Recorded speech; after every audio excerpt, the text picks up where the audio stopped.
بقالي كتير جدًا على السوشيال ميديا بالاحظ إنه كل حد عاوز يقنعك بحاجة بيجيب لك إحصاءات، فاللي عايز يقنعك إن الdigital marketing عظيم جدًا وبيكسبوا منه بأرقام مهولة، فيقول لك أنا كسبت $15,000 أنا كسبت $20,000 واللي عايز يقنعك بالتجارة الإلكترونية يقول لك إنه أنا كسبت $200,000 و80,000 مش عارف إيه، واللي عايز يقنعك بأي نوع من أنواع ال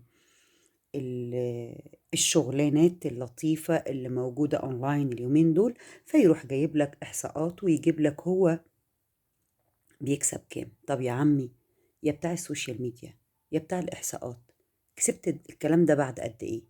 أخدت كام كورس؟ إيه المهارات اللي عندك؟ كنت متفرغ ولا ما كنتش متفرغ؟ آم، قدرت تعمل الكلام ده كله في قد إيه؟ تعبت قد إيه؟ جالك عميل بعد قد إيه؟ عملت ده إزاي؟